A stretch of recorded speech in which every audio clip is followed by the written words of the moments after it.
नमस्कार, मैं हूं आपके साथ अनुष्का राय और आप देख रहे हैं यूएफटी लाइव टीवी। विधि ने विधान बनाकर पाप पुण्य के घेरे में जीवात्माओं को फंसा दिया। अब इन दोनों में फंसकर बार बार जमना और मरना पड़ता है। तो जीवात्मा इस 84 के चक्कर से बाहर कैसे निकलेगी? इसका रास्ता नामदान बताने वाले, अनजान में धर्म समझकर जो गलत कर्म किए उसकी माफी का तरीका बताने वाले इस समय के पूरे समर्थ संत गुरु सदगुरु त्रिकालदर्शी उज्जैन वाले बाबा उमाकांत जी महाराज ने जन्माष्टमी कार्यक्रम में 18 अगस्त 2022 प्रातः महोबा उत्तर प्रदेश में दिए संदेश में बताया है कि पहले लोग भोजन भाव भक्ति में कुछ समय के लिए लग जाते थे। सतयुग में बड़ी खुशहाली थी, कोई दिक्कत नहीं थी, तो लोग प्रभु का बराबर ध्यान लगाते रहते थे।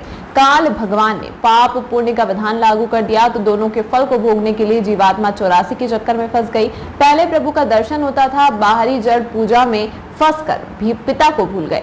कथा भागवत में सुना है, महापुरुषों के इतिहास से अच्छे बुरे की जानकारी नहीं हो पाती। जान अनजान में किया तो धर्म समझकर, लेकिन वह अधर्म पाप हो गया तो उसकी सजा मिलने लग गई। मानव व जीव हत्या जैसे पाप करने पर नरकों में सजा भोगना पड़ता है। अच्छे भविष्य के लिए बराबर प्रभु को याद फरियाद करने की आदत डालो तो आपका खराब समय नहीं आएगा। कि पुण्य क्या है, पाप क्या है। देखो, कथा भागवत में क्या सुनाया जाता है, महापुरुषों की बातें बताई जाती हैं, महापुरुषों का किस्सा कहानी सुनाया जाता है, और ये काल के जो नीचे के लोगों के लोग हैं उन्हीं का वर्णन किया जाता है। तो उसमें उससे क्या फायदा होता है प्रेमियों, कि अच्छे और बुरे की जानकारी कर्मों की नहीं हो पाती है कि भाई कर्म करना कैसा चाहिए, धर्म है क्या चीज, कर्म है क्या चीज, आत्मा है क्या चीज, परमात्मा है क्या चीज, इसकी जानकारी नहीं हो पाती है। क्योंकि सत्संग मिलता नहीं है, संत मिलते नहीं है। संतों का जब सत्संग मिलता है तब तो हर तरह की जानकारी हो पाती है। तो प्रेमियों या आत्माएं फंसने लग गई। कहाँ जाने लग गई? कर्म इनके खराब हो गए। जैसे देखो, किसी ने कह दिया कि लड़का नहीं पैदा हो रहा है, किसी ने कह दिया तुम्हारे धन की कमी है, तुम्हारा रोग नहीं जा रहा है, तो तुम देवी को खुश कर लो, देवता को खुश कर लो। कहेगा भाई खुश करेंगे, कैसे खुश करें?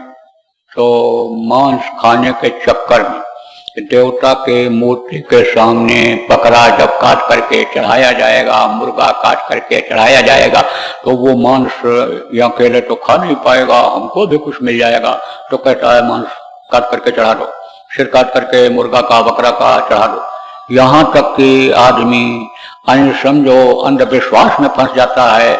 लोग स्वार्थ में समझो बता देते हैं कि बलि चढ़ा दो, लड़के की बलि चढ़ा दो तो देवता खुश हो जाएंगे, ये तकलीफें तुम्हारी दूर कर देंगे, रोग ठीक हो जाएगा, बिगड़ा काम बन जाएगा, नोटों की बरसात तुम्हारे घर में होने लगेगी, ऐसा बता देते। या तो धर्म समझ करके, लेकिन वो अधर्म हो गया, पाप में बदल गया, तो उसकी सजा मिलने लग गई। तो मानव हत्या करने का, जीव हत्या करने का क्या पाप होता है? नरकों में जाना पड़ता है, और नरक में बड़ी मार पड़ती है, बड़ी कुटाई होती है, जलाते हैं, झुलसाते हैं, कांटों पर लेटाते हैं, बड़ी सजा नरकों में। तो ये नरक जीव जाने लग गए। जब नरक गए तब चिल्लाए, तब याद आया। जैसे आप बहुत से लोगों को जब बुखार आता है, दर्द होने लगता है, सिर में दर्द होता है, तब कहते हो भगवान अब हमारी तकलीफ आप ही दूर कर पाओगे। डॉक्टर का भी इलाज करा लिया, बढ़िया से बढ़िया डॉक्टर को दिखाया, नहीं ठीक हो रहा है, बस अब आप ही भगवान याद, या आप ही दया करो, आप ही दया करो, तब आप याद करते हो। होता है ऐसा कि जब समझो तकलीफ आती है तब याद करते हो। कहा गया दुख में सुमिरन सब करे, सुख में करे न कोई, जो सुख में सुमिरन करे तो दुख आए। अगर बराबर उसको याद करने की आदत डाल लो, बराबर उसके पास फरियाद आप लगाने लग जाओ, समझो अपने अच्छे भविष्य के लिए, तो फिर आपका खराब समय क्यों आएगा? वो तो दयालु है, दीन बंधु उनका नाम पड़ा, वो तो दया करेंगे ही।